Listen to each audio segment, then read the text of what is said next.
नमस्कार दोस्तों, स्वागत है आपका फिर से एक नई वीडियो में। दोस्तों, आज मैं आपको बताने वाला हूं कि शबनम केस में शबनम के चाचा ने काफ़ी अहम रोल निभाया था। आपको बता दूं कि शबनम के परिवार में बस उसका चाचा ही बचा हुआ है, चाचा चाची बचा हुआ है।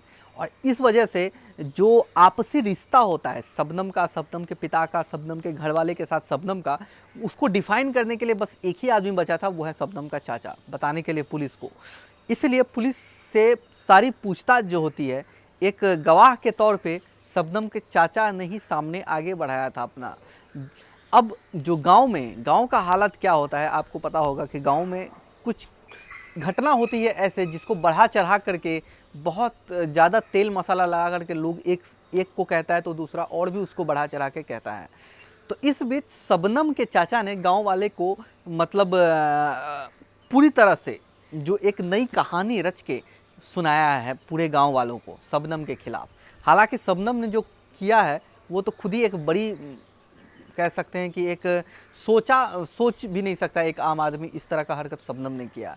लेकिन शबनम के चाचा ने पूरे गांव को, जितने सारे लोग हैं, उस शबनम के खिलाफ पूरा कर दिया।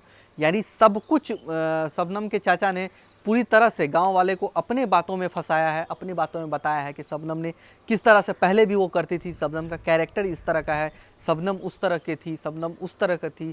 मतलब बहुत कुछ शबनम के बारे में, बहुत कुछ गांव वाले को पूरी तरह से इस तरह से बताया गया है कि शबनम का या ही शबनम के बेटे का कभी भी गांव में ना आ सके इस वजह से। क्योंकि आपको पता है कि शबनम का जो प्रॉपर्टी है वो गांव में ही है, और गांव में अगर कुछ करना होगा तो गांव में आना पड़ेगा।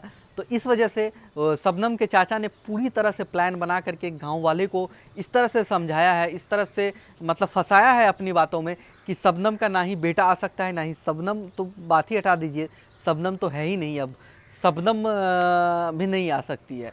तो इस तरह से और कोई और बचा ही नहीं है कोई क्लेम करने वाला इस प्रॉपर्टी को।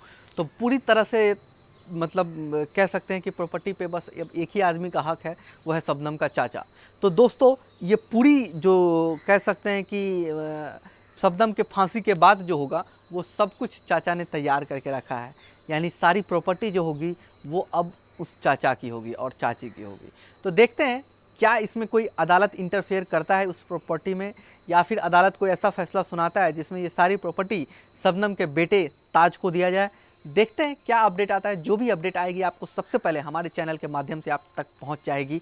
तो इसके लिए आपको करना होगा चैनल को सब्सक्राइब अगर नहीं किए हो, अगर नोटिफिकेशन की घंटी नहीं बजाया हो तो नोटिफिकेशन की घंटी जरूर बजा देना, ताकि जब भी मैं अपलोड करूं वीडियो सबसे पहले आप तक पहुंच सके। मिलते हैं एक नई अपडेट के साथ एक नई वीडियो में, तब तक के लिए आप खुश रहिए, सुरक्षित रहिए। जय हिंद।